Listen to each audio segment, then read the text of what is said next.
Și suntem live. Bun, suntem live. Bine v-am regăsit, dragii mei, bine te-am regăsit, Tudor Lancă, un episod din plin de viață. Episodul numărul 5, un episod despre nutriție, despre alimentație.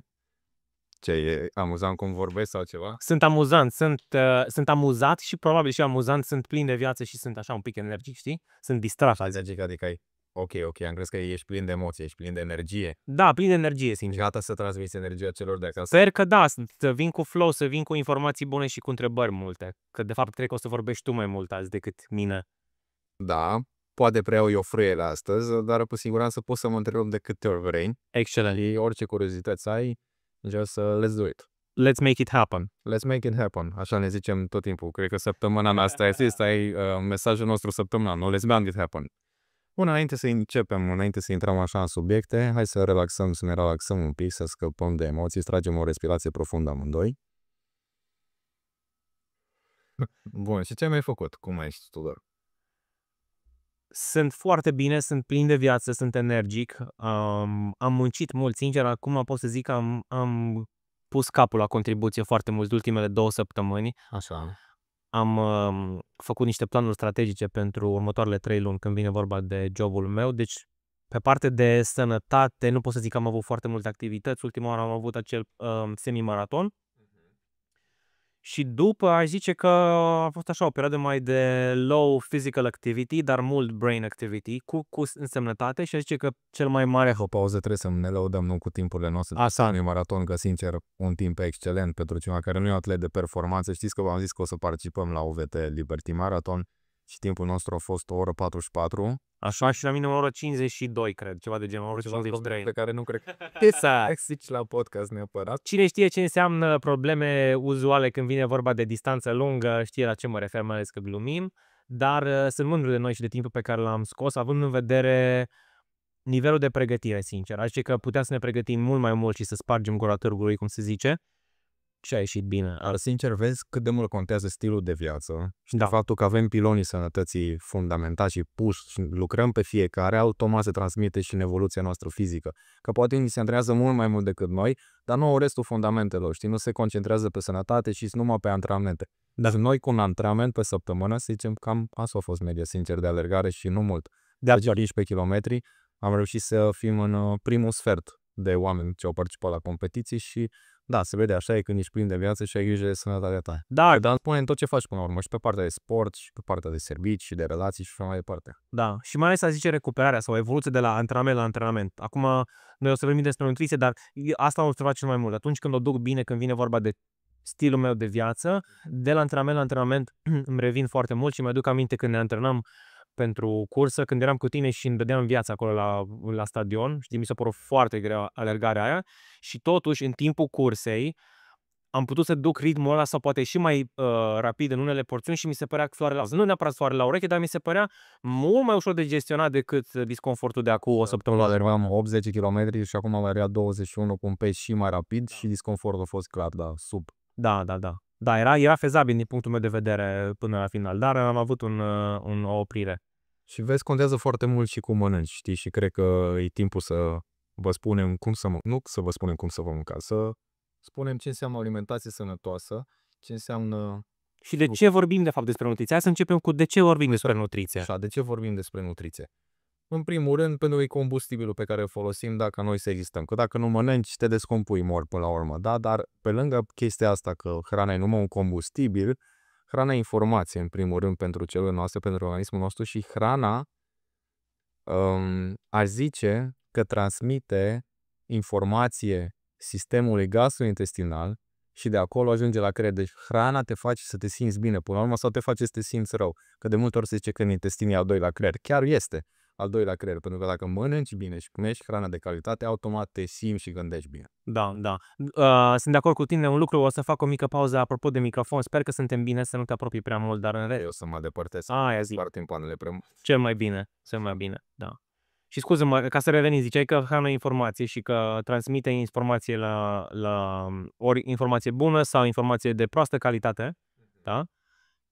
Da, și cum am și vorbit un pic înainte, știi, înainte să începem podcastul ăsta, ceea ce mănânci denotă în primul rând, da, cum gândești, cum te simți, ce hormoni o să ai în primul rând, dacă ești reglat hormonal sau nu, cum arată pielea ta, dacă ești balonat sau nu, adică foarte multe aspecte asupra sănătății sunt determinate de calitatea alimentelor pe care tu le consumi. Nu numai energie, bă, eu trebuie să mănânc asta ca să mă mișc, Da. știi? Dar eu mănânc asta ca să mă simt bine, să am o stare mea să gândesc bine, să arăt bine. Știi? Da. Exact. Și uite, apropo de ce ziceai tu cu aspectul pielii sau aspectul unei persoane, cred că de fapt are importanță și socială, da? Că dacă eu dacă arăt bine fizic, adică să zicem că mă duc la sală, sunt două tipuri de persoane. Cel care se duce la sală arată bine, dar totuși nu se simte bine în interior, pentru că are anumite imbalansuri, de care poate o să vorbim un pic mai încolo în episod, sau persoana care chiar nu are grijă de ce mănâncă și ei se vede pe ea că nu are grijă de ea, da?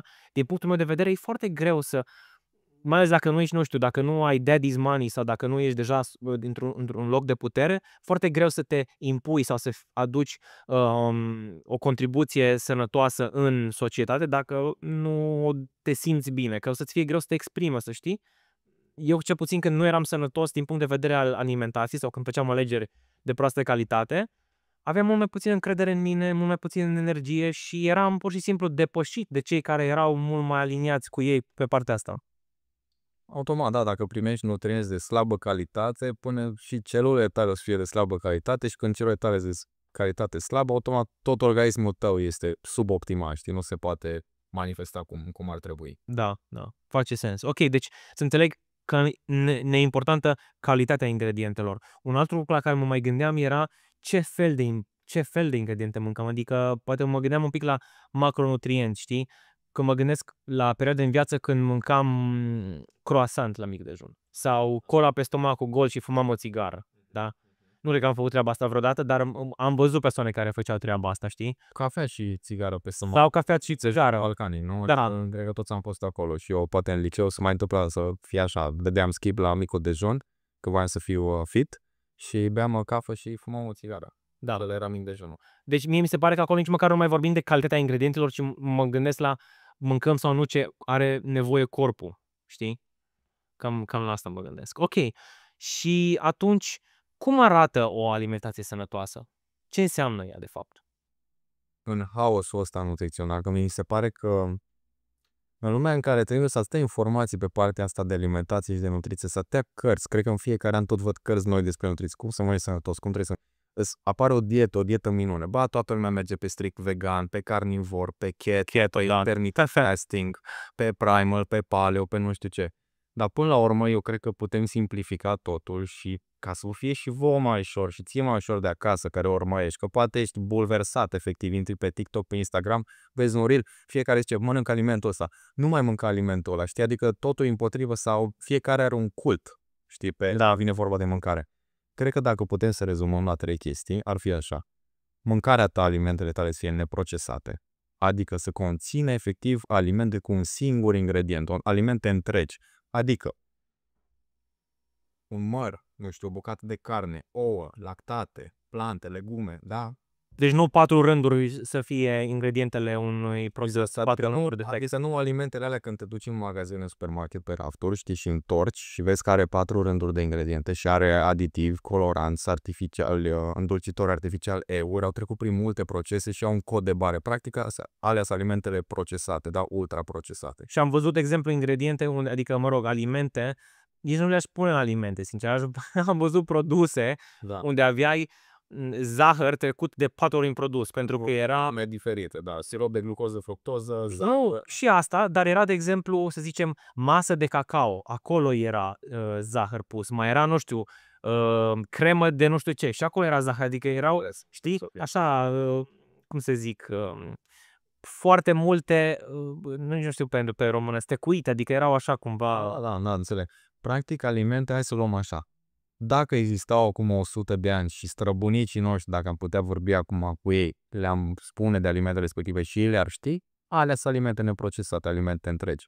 Că dacă o întrebi, cum anume, pentru străbunica mea de nu știu ce procese, iaurt proteic sau budincă proteic de la Lidl, high protein și arăt, își face cruce, că nu mai există așa ceva, știi? Deci alea sunt alimentele procesate de care vrei să stai departe.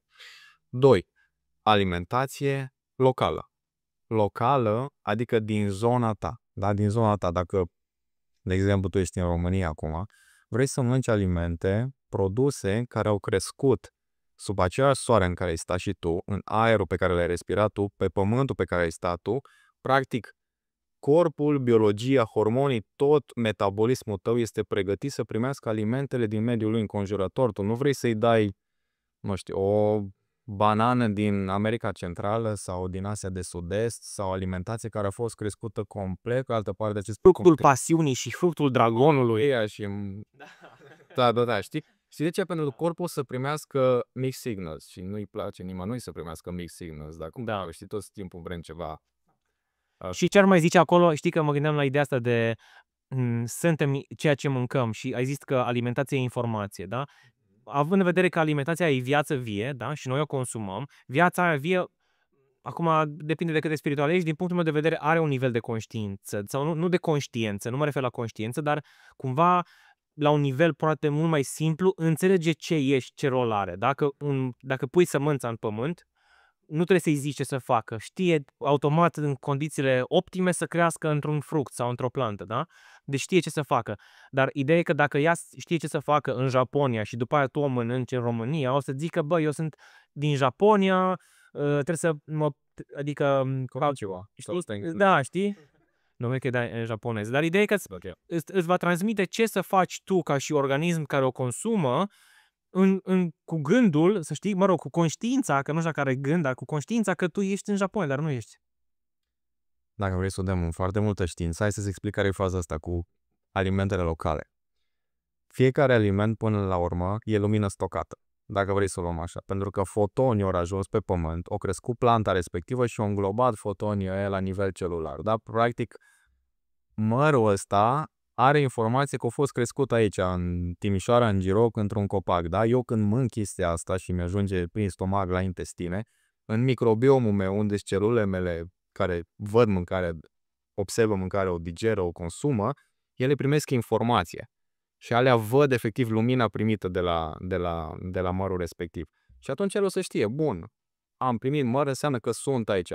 Aerul pe care e afară, temperatura care e afară, soarele pe care e afară, îmi zice că eu sunt la latitudinea, nu știu, 45. Automat și mâncarea îmi zice chestia asta, deci am ritmul circadian reglat, da? Deci sunt optim, nu este un haos informațional. Da. Pentru că nu vrei să ai un haos din ăsta informațional. Gândește-te ca și cum ce se întâmplă dacă tu mănânci mereu din alte locații. Este ca și cum te duci, nu știu, în aeroport, ai întârziere la zbor, primești un bilet cu alt zbor, mergi de la gate la gate, nu mai înțelegi niciunul. Adică ți-ai pierdut și zborul, ai primit și alt zbor și ești derutat. Deci asta se întâmplă și la nivel celular, știi? Când mănânci mâncăruri din alte zone față de unde te afli tu. Da, deci o confuzie, practic o confuzie la nivel, exact. La nivel organelor. Aia creează inflamații și inflamația creează boală și așa mai departe. Da. Și bănuiesc că și ineficiență, că dacă nu știe ce să facă cu energia respectivă sau dacă o transmite în locuri într-un mod în care nu ar trebui să se întâmple, deja totul e așa un pic... Dar din nou, dacă eu, de exemplu, mă duc acum, să zicem la mare, mă duc, nu știu, în Spania, în sud, dar stau la malul mării.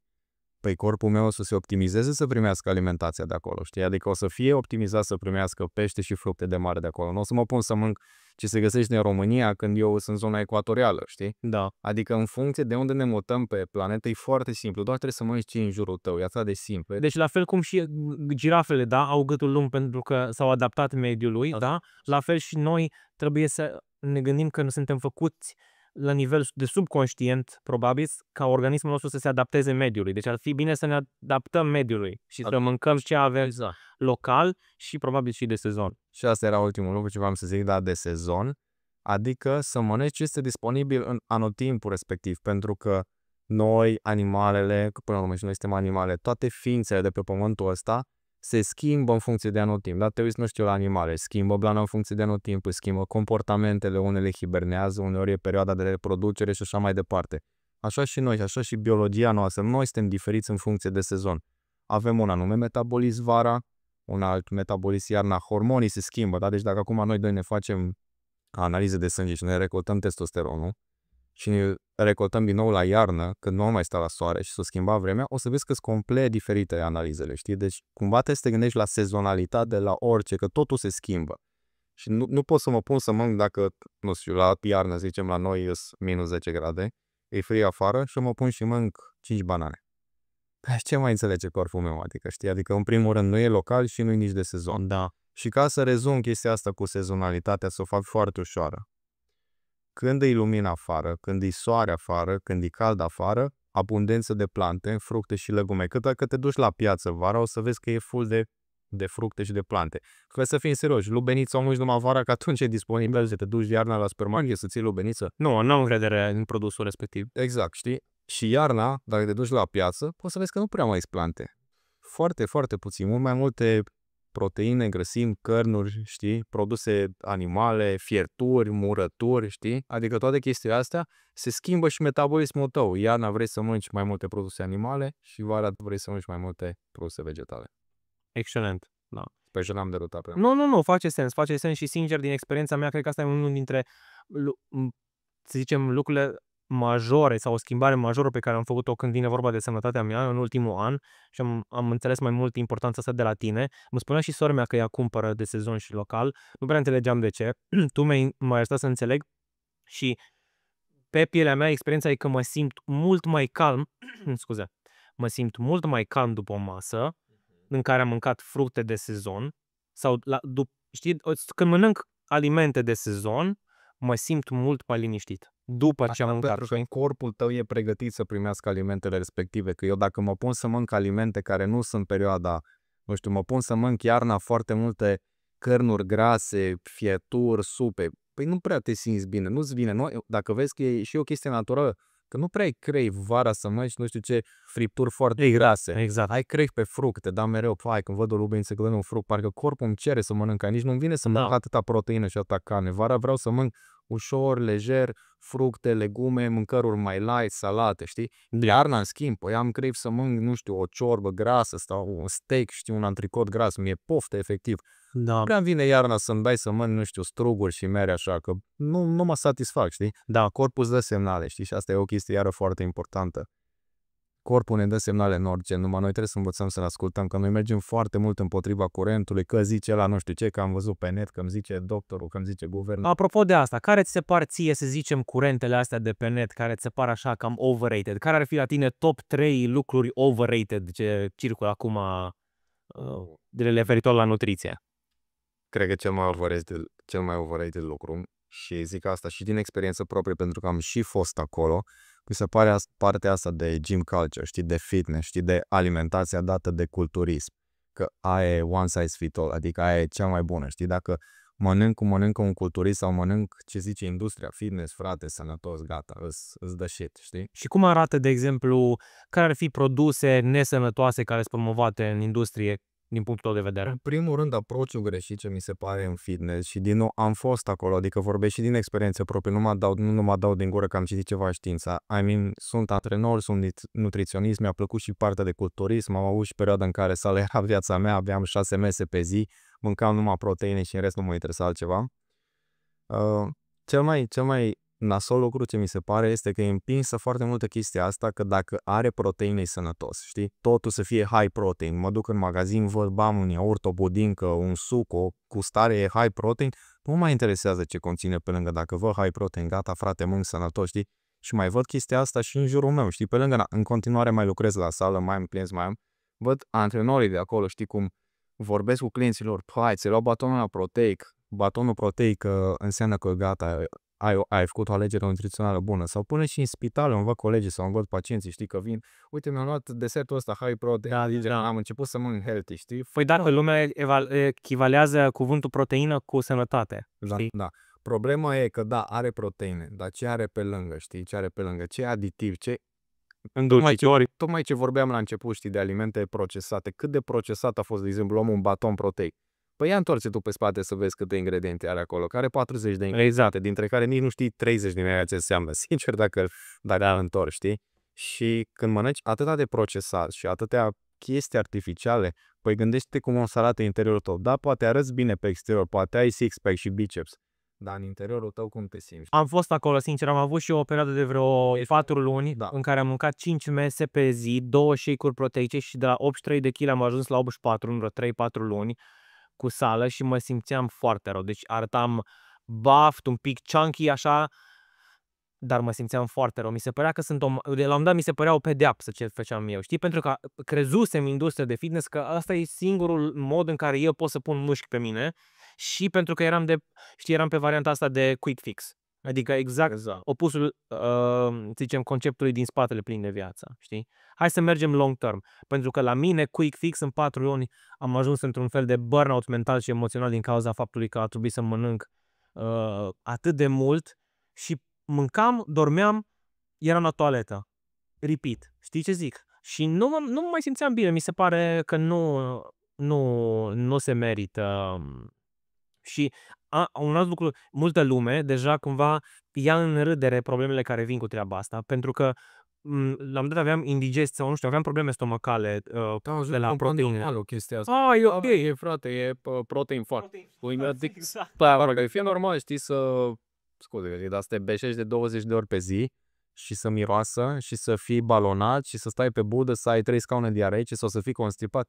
E normal, bro. Da, o da sală, zi de picioare. Da, știi că mănânc proteine, e normal. Bro, nu e normal așa. Adică corpul îți dă semne pe care tu le ignori și zici că ăla e normalul, că ai văzut pe net un meme sau ceva, că protein farts, că mănânc proteine. Da. Păi tocmai zice corpul că ceva nu faci ce trebuie și hai să revenim ce se întâmplă mai exact. Momentul în care tu bagi atâta îndulcitor artificial, da, nu au 0 calorii, ok, nu ai zahăr, dar știi ce fac? Îndulcitorii artificiale distrug flora bacteriană, da, microbiomul tău, sucraloza, aspartamul și alți îndulcitori artificiali îți distrug flora bacteriană, da? Deci bacteriile alea bune sunt distruse. Tu cum crezi că o să mai ai o sănătate gastrointestinală bună dacă microbiomul tău e distrus, e ras? Și perfect, am citit recent chestia asta, mi s-a părut foarte interesant, de sucraloza, îndulcitorul ăsta artificial era folosit pe vremuri, acum vreo 50-60 de ani, înainte de operații ca imunosupresor, adică efectiv scădea imunitatea pacienților înainte de o intervenție chirurgicală ca să nu fie reacții astea reacții imunitare în care să respingă anumite chestii, știi, în timpul operațiilor. Bine, la doze mari, că nu se întâmplă chestia asta dacă bei acum un shake proteic cu sucraloză, dar să te gândești cât de departe poate merge un îndulcitor artificial în distrucția celulelor tare imunitare și celulelor bune din intestin. Și aș mai spune, știi, că multă lume zice că, băi, da, acum un baton nu strică. Ideea e că sunt de acord cu tine, da, un baton nu strică. În cazul în care ai luxul sau în cazul în care îți permiți să dai din rezervele tale de sănătate, ca să zic așa, știi? Dar din punctul meu de vedere, foarte multă lume zice, hai că o țigară nu strică, hai că un pahar de vin pe stomacul gol nu strică, sau mă rog, un pahar de vin nu strică, aia nu strică, știi? Exact. Deci se adună 20, 30, 40 de lucruri care nu strică și te uiți și te gândești, păi uite, omul ăla păi da, el e de mult cu sală, de-aia e sănătos. Știi? Adică cumva deja Uite, mie chestia asta se izolează singuri. Noi am ajuns să vedem sănătatea numai prin forma fizică pe care o dăm din exterior. Adică dacă unul are mușchi și are pătrățele, mamă ce sănătos e. Păi dacă am putea să punem și interiorul lui la vedere, să vezi cum arată organele lui, să vezi cum se simte, să vezi ce hormone are, să vezi că poate îi pică părul excesiv, să vezi că e constipat, să vezi că poate e infertil, poate e femeie și are ovare polichistice, știi? Că are cortizol la maxim, că nu poate dormi, care afecțiuni de piele, că te uiți pe spatele lui tot cu acne, știi, dar tu vezi numai pozele alea pe Instagram, că mamă, cât are biceps, ești nebun că e, știi? Da. Adică, trebuie luat în vedere chestia asta și trebuie să-ți dai seama ce pierzi totuși, știi, având focus doar pe să pui masă musculară și să mănânci proteine, în fine. Bun, da, deci de acord cu tine pe asta, să fie armonie înăuntru nostru și o putem face prin ceea ce ingerăm, da? Numărul 2, ce zice, sau vreau să te întreb pe tine, ce alt overhyped trend ai văzut așa când vine vorba de overrated? Ce ți se mai pare overrated? Aș merge pe chestia asta de post intermitent.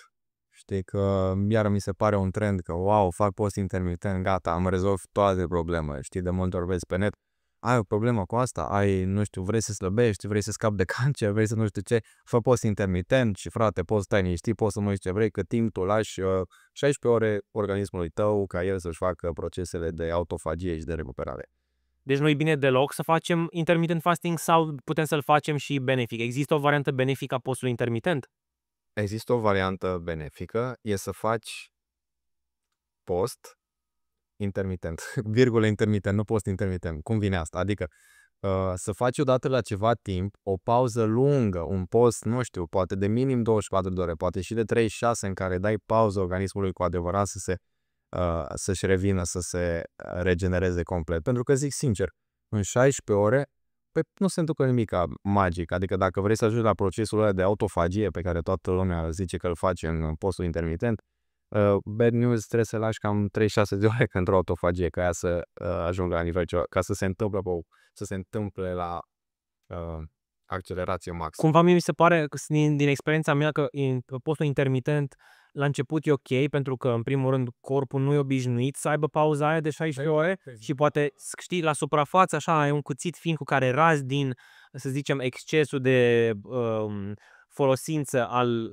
sistemului digestiv, însă, la un moment dat, din punctul meu de vedere, te lovești, cel puțin eu m-am lovit de un zid, și anume, nu apucam să mănânc destul, doi, stomacul meu era mult mai sensibil, 3, nu știam că îmi dăunează cafeaua pe stomacul gol, sau cum să zicem, minimizam efectele pe care le simțeam, până am ajuns la probleme mai, să zicem, serioase, sau nu neapărat probleme serioase, ci disconfort mai pronunțat, știi? Dacă am 2-3 luni în care consum cafea pe stomacul gol fără să mănânc mic dejun.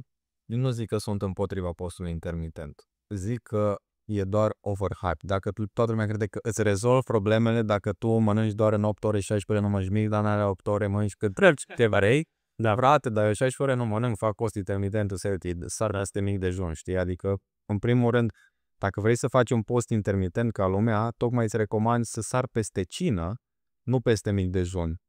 Aici vin la partea de ritm circadian, știi? Pentru că de multe ori am clienți care vin și lucrează cu mine și îmi zic, bă, eu fac post intermitent, în prima masă la 12-1 și în seara la 8-9, frate, îi dau 2000 de calorii, știi? Și nu știu de ce nu dorm. Păi tocmai că asta e problema, că într-un post intermitent, tu nemâncând în prima parte a zilei, când tocmai vrei să ai nutrienți și vrei să ai energie pe care îi și folosești, pentru că atunci e nevoie de mâncare până la urmă. Nu zic acum să te pui să mănânci croissante și ciocolată la mic dejun, dar vrei să ai energie pe parcursul zilei și ajungi și mănânci seara cu o oră, 2 înainte să te culci și îți iei un fucking burger cu cartofi și mănânci 2000 de calorii, tu ce să mai folosești din nutriția aia când te culci? Că tocmai tu seara vrei să intri în procesul ăla de cetoză pe care tu vrei să-l obții când faci fasting și vrei să-ți lași procesul de recuperare. Tu dacă mănânci cu 2 ore înainte o masă de 1000-2000 de calorii, poți să zici papa la somnul la profund pentru că nu o să te mai... Da, practic o digeri în timpul somnului. Iar în timpul somnului, somnul tău e rău. Sănătatea artificial, ai pulsul să nu mai zic că știi tu acum cu resting heart rate cum e, în loc să ai, nu știu, pulsul 50, o să ai pulsul 65, temperatura corporală e crescută,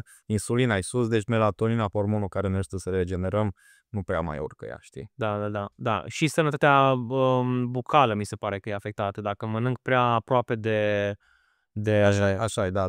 De somn. Cum zici tu, da, în continuare bacteriile de acolo se strâng, rămân carbohidrați, prea mult glucide, carbohidrați simpli, sacăr între dinți acolo, se distruge flora bacteriană. Poate alții o să zică, pe bune, îmi folosesc apă de gură sau și cum le spune, ață dentară, dar din experiența mea nu era destul doar atât, și cel mai ușor mi-am reglat somnul și abilitatea de a mă trezi mult mai devreme atunci când am zis, ok, mi-e foame, poate am sărit peste cină, n-am mâncat cina, pentru că am mâncat, nu știu, un prânz târziu și am zis, nu mănânc cină pentru că vreau să mă trezesc mult mai devreme decât de obicei. Și la mine asta e cel mai ușor mod de a-mi reseta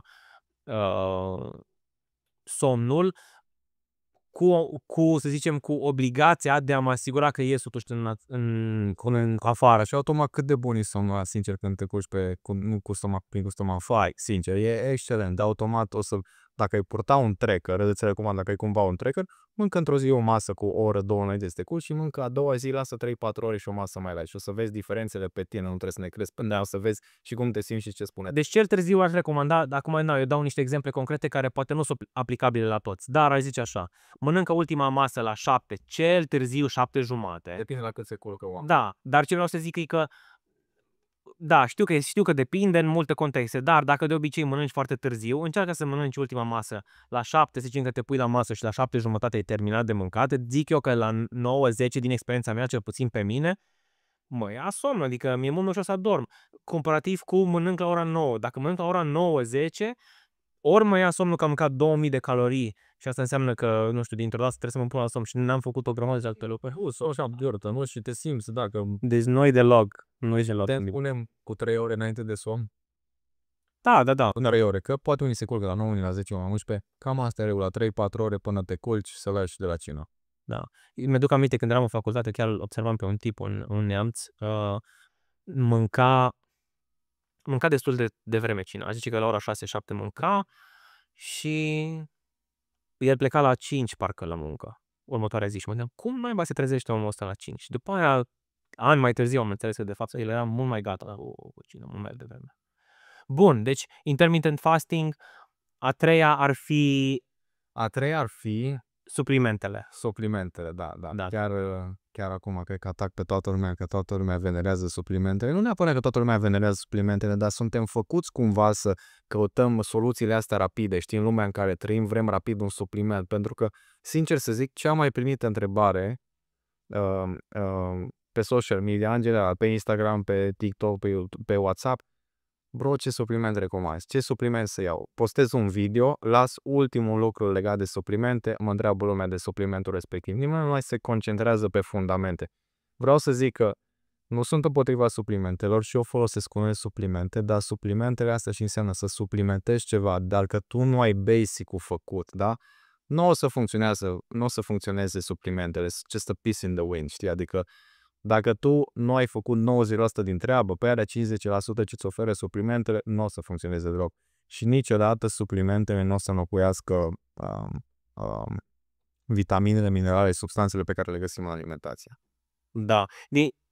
Vreau doar să zic atâta, că au sensul lor în momentul când există o deficiență, o carență și după ce am reglat fundamentele și văd în continuare, poate pe analize, poate prin simptomele pe care le ai, dar prin stările pe care le ai, tu ai făcut fundamente, dar în continuare e o problemă.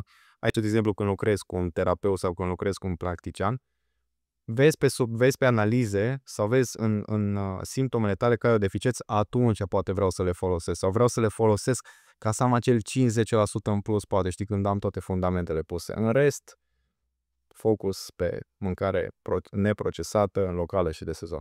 Da. Mă gândeam acum la un concept vizual și anume la o găleată spartă, știi? Care din cauza stilului de viață începe să scape apă. Da.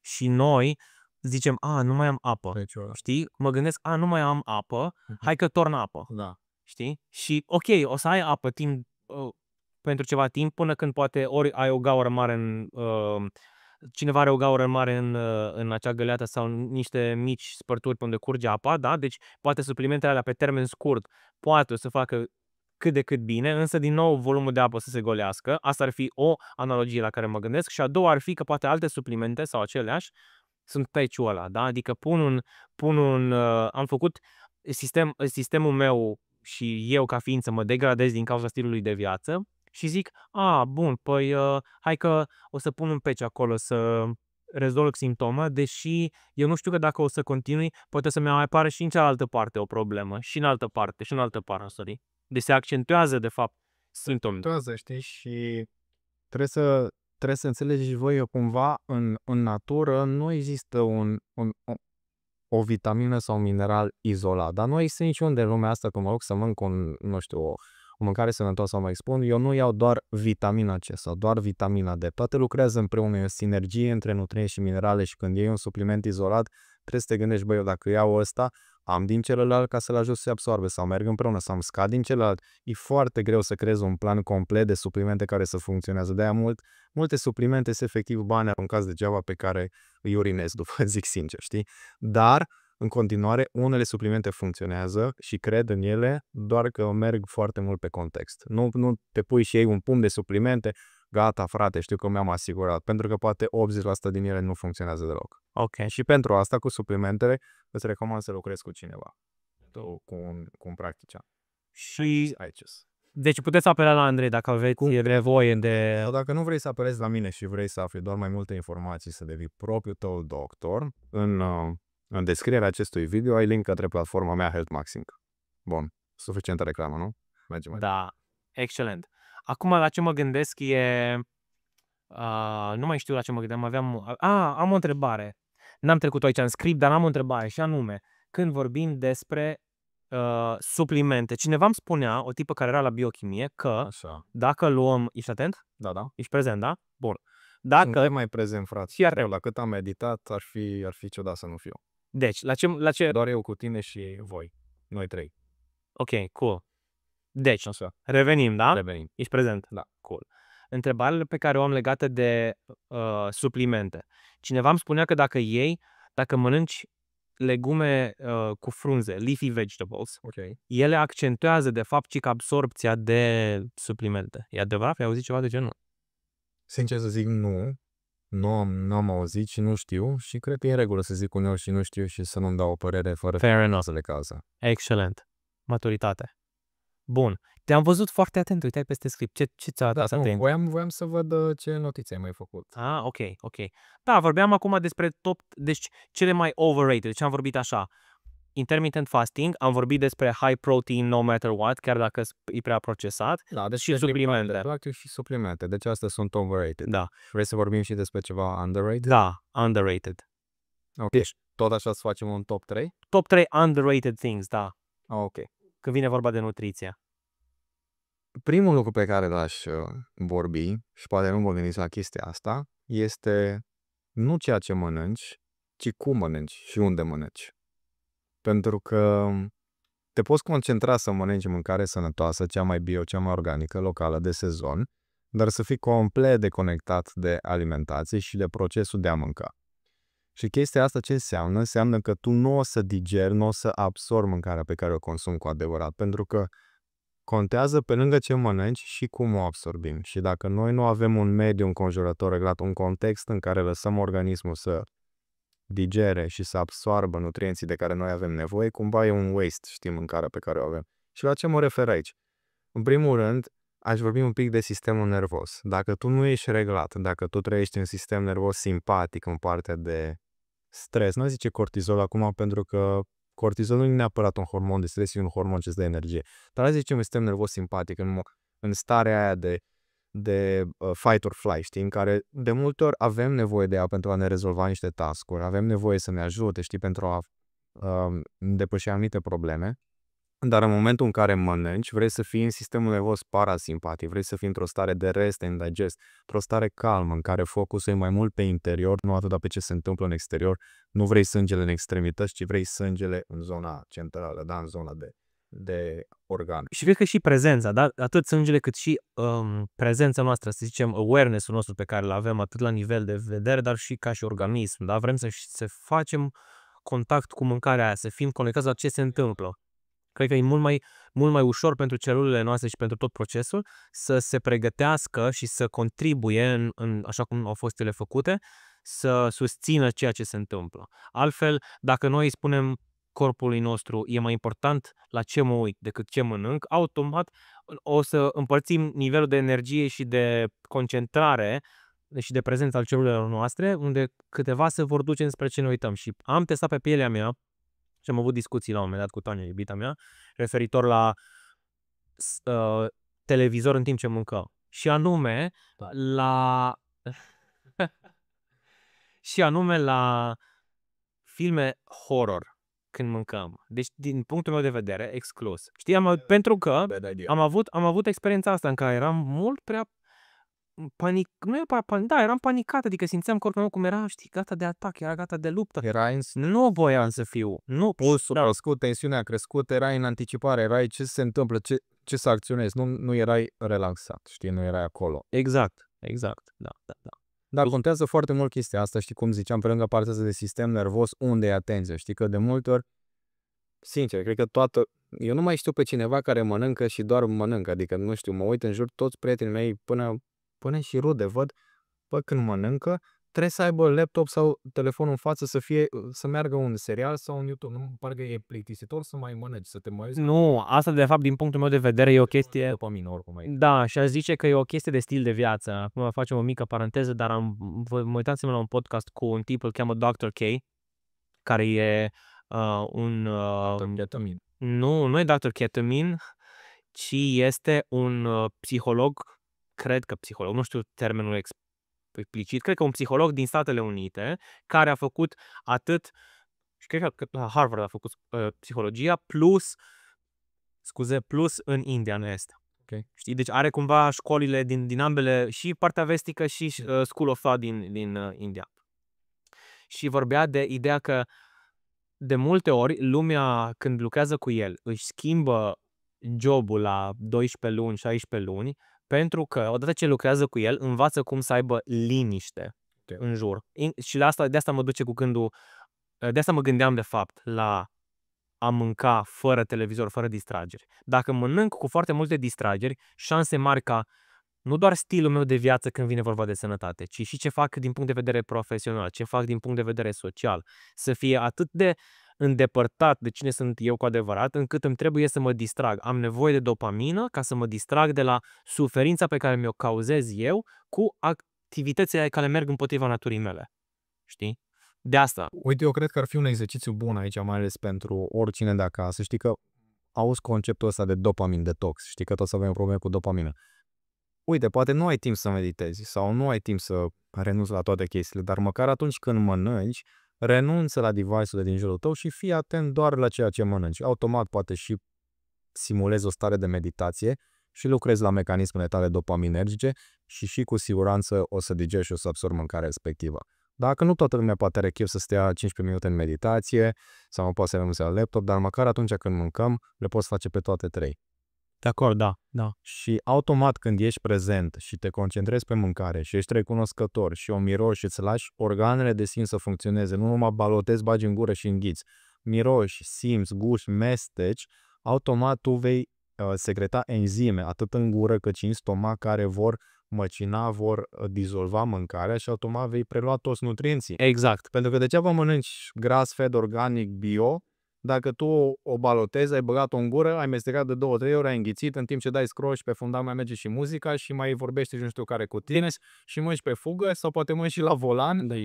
Dar practic practic plătești mai mult pe mâncare, așa mă gândesc, știi? Pentru că exact. dacă cineva care e super high stress, neprezent când vine vorba de mâncare, absent și doar se uită la ceva, foarte distras, versus cineva care e grounded, mănâncă afară, e atent, e liniștit, păi persoana care e liniștită o să obțină mult mai multe din mâncarea respectivă. La asta mă știi, chiar încă o chestie ce voiam să zic. Dacă trebuie să mănânci foarte mult și tot nu pui pe tine și tot nu absorbi, înseamnă că ai o problemă la mecanismele tale, pentru că tu dacă ai fi complet prezent, ai fi optimizat, sănătatea gastrointestinală e bună și absorbi mâncarea, nu mai trebuie să mănânci atâta. Dar deci când o să vezi când devii mai sănătos, nu mai trebuie să mănânci atâta mâncare, adică preiei nutrienții nu 100%, dar mult mai mult din mâncare și devii mult mai sătul și corpul primește suficienți nutrienți din mâncare mai puțin. Deci, practic, extragere mai bună și nu ardere mai bună. Exact. Știi că mai am prieteni, frate, mănânc 4000 de calorii, dar nu pun pe mine, știi, dar mă uit la ei cum mănâncă, îți cu telefonul așa și merge și laptopul pe fundal și balotează așa, nici nu mestecă și nici. Și sigur nu mănâncă alimente foarte dense caloric. Cu siguranță. Pentru că foarte dense nutritiv. Caloric, sigur. Caloric, sigur. Da. Ok, bun. Și deci am vorbit despre underrated unde mâncă. Unde mâncăm, da. Ai și tu una pentru mine? Am două. Una pe care nu am pus-o pe foaie. Așa. Și la care mă gândeam sunt ceaiurile. Nu știu dacă ar trece asta la nutriție. Ar intra la nutriție? Poate să intre la nutriție, nu te-ai împărat dacă îl folosim ca și nutrienți și mai degrabă folosim starea pe care noi induce, știi? Adică, da. Pentru că nu primești caloric vreo energie, știi, pe care să o digeri, știi? Ok, într-adevăr, motivul pentru care aș trece la nutriție e faptul că o ingerez, știi? Sunt foarte curios de părerea ta de ceapul, de exemplu, nu sunt un consumator mare de ceaiuri și sunt deschis să învăț pe asta. Din punctul meu de vedere, mai ales de când m-am lăsat de cafea, e o bună alternativă ca să am totuși, știi, exact, uneori creierul meu zice unde mi cafeaua. Nu mai beau cafea, pentru că mă simt mult mai liniștit, mult mai calm și sunt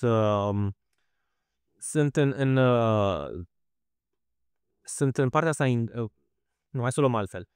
Mă ajută ceaiurile pentru că e un înlocuitor al cafelei când vine vorba de... Nu tăiem, nu, glumesc. Așa. Da, ceaiurile. De ce sunt bune pentru mine? Mă ajută să continui streak-ul ăsta de a nu consuma cafea Și lăsând asta la o parte, din punctul meu de vedere, are beneficii. În primul rând, e o băutură caldă, da? Deci nu-mi stresează internul cu ceva foarte rece. Foarte bun aspect asta. Să știi, cu temperatura mâncării. N-am discutat, dar foarte bine că ai atins-o. Continuă. Deci asta zic, că mă susține când vine vorba de temperatură și doi, am observat efecte de relaxare. Acum și chiar nu luam ceaiuri de relaxare, dar luam ceaiuri cumva antiinflamatoare pe partea digestivă. Sau mai sunt unele pe partea de prostată la bărbați, știi? Care, din punctul meu de vedere, m-am dus, am făcut verificări, nu am o problemă cu treaba asta, dar având, exact, știi, că până la urmă la toți ne vine rândul, dar la ce vreau să zic e că prevenim, știi? Da, prevenim. Da, deci din experiența mea, ceaiurile sunt super ok atât timp cât nu faci excese și mai știu un expert, îmi vorbea Paul Check de multe... Cătălin Moraru. Pe ceaiuri? E bun pe ceaiuri? Da, poate facem un episod cu Cătălin Moraru. Hai să-l chemăm să vorbim. Despre ceaiuri și alimentație primal, paleo. Continuă. Deci Cătălin, te așteptăm. Cătălin Moraru, o invitație oficială. Oropatie, te vrem aici. Bun. Și știi ce mai la legătura cu mine, verișorul tău? Dar zis Vlad, da. Să-l invităm și pe el. Ok. Vlad, o să facem un episod despre sănătatea orală cu tine. Excelent. Bun, deci avem deja doi invitații. Doi invitați. Bun. Și da, deci gata, mi se pare mie underrated. Cine mai vrea numai să stați la coadă că avem deja multe melătănii. Așa. Da, mai este parte de suplimente. Da. Dar... Toate firmele de suplimente poți să o recolți, dar nu luăm mișcare. Nu mă reject. Da. Deci la asta mă gândeam, la ceaiuri. Deci, din punctul meu de vedere, underrated ceaiurile, mai ales în contextul în care foarte lume bea prea multă cafea și are stomac cu varză, cu gastrită și, cum îi spune...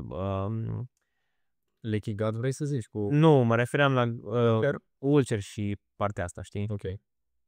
Stres foarte mult, zahăr mult pe stomacul gol, adică în peretele intestinal, leaky gut, avem tot felul de iritații. Din experiența mea, care am fost un om predispus la toate afecțiunile astea, având în vedere stilul meu de viață, m-au ajutat mult ceaiurile să-mi regenerez sistemul digestiv, să mă liniștesc și să fiu mult mai prezent, să nu mai fiu haotic. Dar asta e de fapt un fel de side effect de la faptul că nu mai beau cafea. Asta ar fi underrated la mine și mai vin cu unul underrated. Ce ai mai zis că vrei să spui? Da, pe lângă ce? Sunt curios. Fructe crucifere, legume crucifere, și anume brocoli și conopidă. Nu salată de conopidă cu ulei de floarea soarelui și nu la aia mă refer, deși îmi place mult și aia. Mă refer la... nu consumăm uleiuri aici. Brocoli. De semințe. Bun, da, de acord. No seed oils allowed. No seed oils. This podcast. Cred că trebuie să ne punem un tricou cu no seed oils allowed, știi? Seed oils are bullshit. Așa. Da. La asta mă gândeam la brocoli și... Da, la brocoli și la conopidă. Ce e special la ele? Păi, ele luptă împotriva efectelor nocive ale bacteriilor supracrescute cauzate de o dietă mult prea bogată în zahăr. Și luptă pentru a cumva a da înapoi, a reduce nivelul de bacterii nesănătoase sau nivelul nesănătos de bacterii. Voi să înțelegeți, o să rezum așa un pic. În intestin avem un nivel de bacterii, da, de mai multe feluri de populație, mai multe specii, știi? Și în momentul când mănânci zahăr, o anumită specie poate rea, poate bacteriile gram-negative, cresc prea mult și aia creează disbioză și inflamație. Și legumele astea crucifere, cum zici tu, reechilibrează, da, ratio-ul dintre bacterii și le face nou să fie egale. Adică nu-i prea mult dintr-una, reechilibrează. Exact. Alea bune cresc un pic, alea rele scad un pic. Da. Deci o reechilibrare a microbiomului intestinal. Exact. Și ca și exemplu practic, brocoli sote sau conopidă sote, din experiența mea, cea mai ușor de digerat și cea mai benefică. De exemplu, aveam la un moment dat tendințe de mătreață, știi? Sau pielea mea avea de suferit. Și am zis, ok, am încercat foarte multe altele, dar la un moment dat eram în impas și am dat de brocoli. Și am zis, hai să încerc. Și pe bună dreptate chiar au avut un efect benefic. Am înțeles. Și uite, mai e un compus foarte interesant în brocoli, se numește sulforofan, care are proprietăți anticanceroase, da? Deci ajută foarte mult la nivel celular, unde se întâmplă procese neoplazice, să-l oprească, să regenereze celula. Deci încă un win pentru brocoli, pe lângă partea de microbiom, avem și partea de anticancer. Deci uite că Jim Culture uneori are dreptate cu brocoli și pui, da, brocoli și pui. Cu pui nu știu ce să zic, nu aș merge neapărat că e un super health food, Și poate putem trece acum la ultimul Underrated. La ce te gândești? Legăm chestia asta cu piept de pui, cu carne musculară, știi că suntem obișnuiți să mâncăm numai carne musculară, este să mergem în cultura asta nose to tail, adică animalul să fie mâncat de la nas la coadă, adică să-i consumăm absolut toate părțile. Poate pentru unii sună scârbos, dar până la urmă noi așa am evoluat. Cât timp pe planeta asta noi am mâncat tot animalul, da? Acum mai nou de când ardem noi fancy, mâncăm numai moșchiulețul și pieptul de pui și nu știu ce, că restul poate sunt scârboase. Dar trebuie să te gândești că animalul ăla are anumiți nutrienți specifici în anumite părți și dacă tu mănânci doar carne musculară, creezi deficiențe, carențe în aminoacizi Și minerale care se găsesc în alte locuri. Și de exemplu, ce fel de beneficii sunt când mănânc eu un animal mai mult decât mușchi? Adică, sau dacă nu mănânc, ce ratez? Bun, ce ratez? În primul rând, trebuie să te gândești că atunci când mănânci carne și de toate felurile, ai un bazin de aminoacizi, la un pol de aminoacizi. Sunt mai mulți aminoacizi pe care noi trebuie să consumăm 20, 21, zic 21. De aminoacizi știu că-s la sală. Ok, bun. Aminoacizii sunt componentele din care sunt formate proteine, dar noi ca să formăm structuri în organism, da, piele, oase, mușchi, unghii și așa mai departe, factori imunitari, avem nevoie de proteine, dar avem nevoie de fapt de aminoacizi, știi? Și neurotransmisători. Când mănânci carne musculară, doar mușchi în sine, tu nu primești tot, tu primești doar o parte. Mai mult, un aminoacid pe care îl primești de obicei se numește metionin, în fine, nu trebuie să știi neapărat chestia asta. Când mănânci partea mai gelatinoasă, mai cartilaginoasă, mănânci tendoane, articulații, mănânci o supă de oase, primești mai mult niște glicină și prolină și atunci echilibrezi polul ăsta, da? Adică am și aminoacizi din stânga și aminoacizi din dreapta și atunci proteinele pe care eu le formez în organism sunt complete, că altfel nu creezi o proteină completă dacă am numai dintr-o parte. De-aia e foarte important să mănânci totul. Și ce mai vreau să zic, aici am fost și eu vinovat. Dacă mănânci numai grătare, dar numai carne prăjită în tigaie, că e bună la gust, numai steak-uri, în momentul ăla de prăjire constantă, tu creezi niște compuși toxici, niște produși în engleză se numesc AGE, se numesc compuși avansați de glicare. În fine, sunt niște chestii mai toxice care te îmbătrânesc la piele și creează inflamație.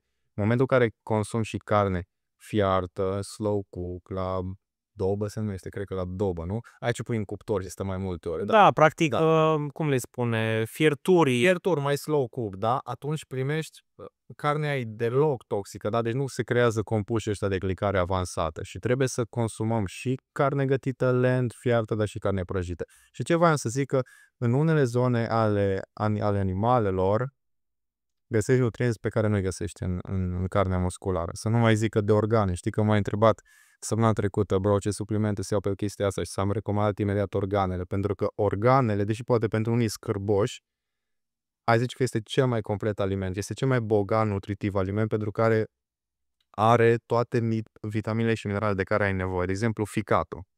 Ficatul e cea mai bună sursă de vitamina B, de vitamina A și, și de alte minerale, da? Sau de fier, iar dacă ai anemie și ești fată, ai anemie feriprivă, îți recomand să mănânci organe.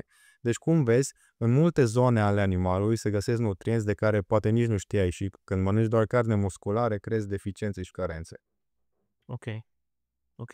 Deci face sens. Acum înțeleg mult mai mult de ce vreau să mănânc mai mult. Că până la urmă, dacă te duci acum la o civilizație, nu știu, zicem Hadza din Africa sau ceva, păi ea când vânează animalul, prima oară se duc și mâncă organele, mâncă ficatul, nu se pune să mănânce pieptul sau mușchiul sau piciorul, știi? Adică prima oară ia organele, după aia poate fac niște supe, niște fierturi.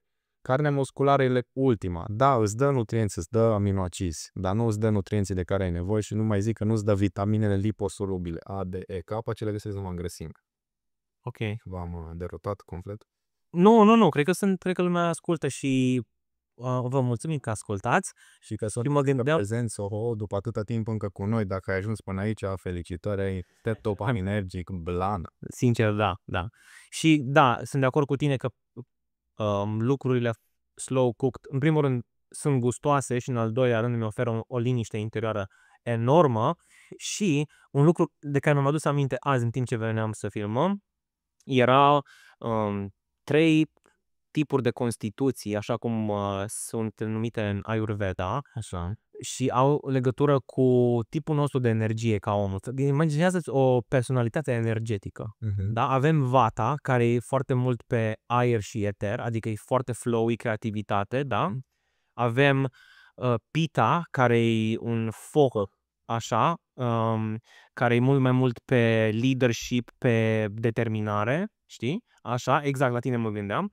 Și al treilea tip, care este Kapha, cred că se numește, și e grounded, e mult mai mult pe earth and water. Tu ești ar fi pe fire și water, cred, sau fire și mai ceva. Și Dar tu? Unde te regăsești? eu sunt pe Vata, eu sunt pe my flowy creative ideas and a lot of stuff like that. Ce bine că ne-am găsit acest podcast ca să echilibrăm, că altfel eram în aceeași direcție. Da. Chiar ne-am nimerit bine și mai avem nevoie de down to earth, știi? Da. Așa.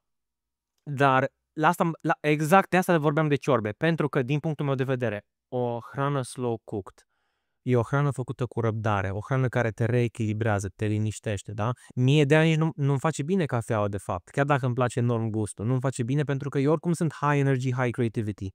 Mă face să zbor ca un balon cu heliu scăpat, știi? Dar mâncărurile care mă liniștesc, care mă grounduie, care mă grounduie, ce exprimare, care mă liniștesc, știi, sunt foarte benefice. Pământează, te pune cu pita, înțeleg ce vrei să zici. Da. Și motivul pentru care am adus asta în discuție e că sunt, din experiența mea, foarte multă lume care e haotică, știi, vorbim despre anxietate ca o boală super, sau mă rog, o afecțiune foarte prezentă. Și consider că dacă ești genul de persoană care e destul de haotică, anxioasă, ai face bine să te gândești la mâncare gătită lent, la ciorbe, la să zicem, fierturi, bine, sună poate urât fierturi, dar mă gândesc la gulaș, șocliuz, exact, locăniță, da. Mai vreau să zic o chestie, în primul rând, pe lângă mâncarea caldă, fierturile astea în care nutrienții se degajă din mâncare în supele respective ne vindecă sănătatea gasului, ne vindecă intestinul. Știi că vorbeam de intestin permeabil. Încă un tip, dacă ai o problemă de intestin, continuă să mănânci carne slow cook, alimente blocate în colagen, supe și ciorbe. Chiar am vorbit cu cineva din Danemarca care mi-a spus că a venit în România și a fost surprins de cât de multe ciorbe se mănâncă și au început și el să consume și s-a întors și a zis wow, mă simt excelent, mi-a fost super ok cu stomacul, nu mai am problemele pe care le aveam înainte. Și să nu mai zic că ajută foarte mult la digestie. Știi că foarte multă lume e constipată pentru că nu are nu-i hidratează mâncarea lor, mâncăm mâncare prea uscată, știi? Tot să fie low fat, piept de pui low fat, cu orez low fat, cu legume low fat, știi? Revenim la aia. Da.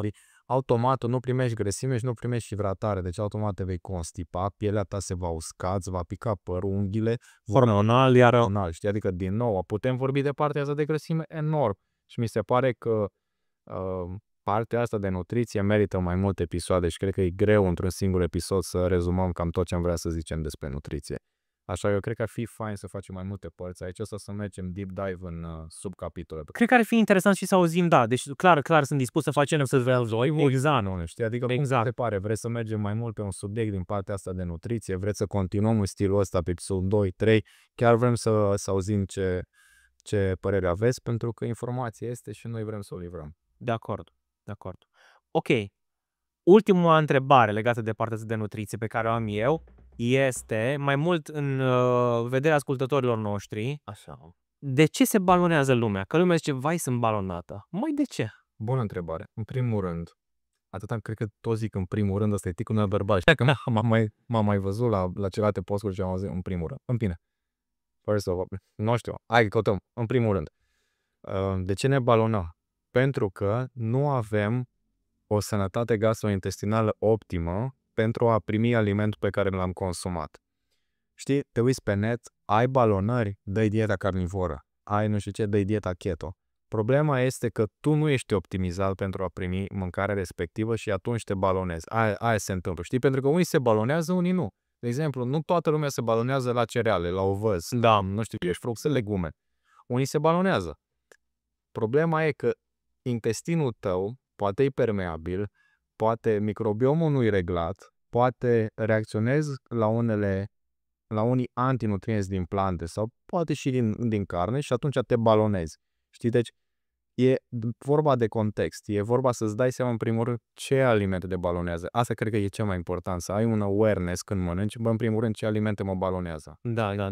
Da, că așa cum spuneai tu, corpul ne dă semnale. Deci dacă mă balonez, aș face bine să mă gândesc la ce fac eu de fapt cu nutriția mea. Exact, ce alimente mă balonează, știi? Da. După aia să-mi dau seama, sunt reglat, adică îi dau mâncare de calitate organismului.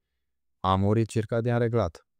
Am nivelul de stres reglat, că așa asta contează enorm când vine vorba iară de balonare, știi? Pentru că dacă tu nu ai, dacă porți cu tine emoții și gânduri negative, păi poți să te balonezi și dacă mănânci cea mai sănătoasă friptură și mănânci numai un fruct, te balonezi. Știi? Da.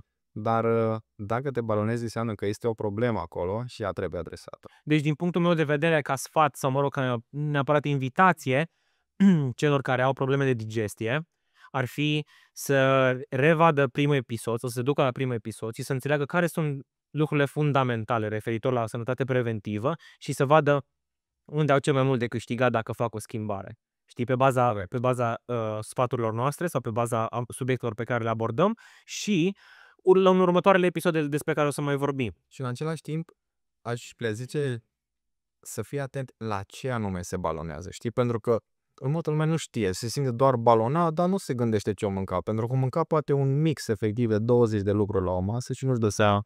Trebuie să găsim în primul rând alimentul la care te balonezi. Și dacă vrei să înveți cumva știința din spate și vrei să afli mai multe pe partea de digestie de balonare, am un capitol specific pe Health Maxim. The plug. Ok, cool. Da, deci am vorbit despre asta. M-ar bucura să înțeleg ce alte curiozități aveți când vine vorba de nutriție și eventual ce simptome considerați că ar trebui să abordăm. Pentru că noi putem să vorbim despre ce ar trebui să facem și care sunt lucrurile fundamentale.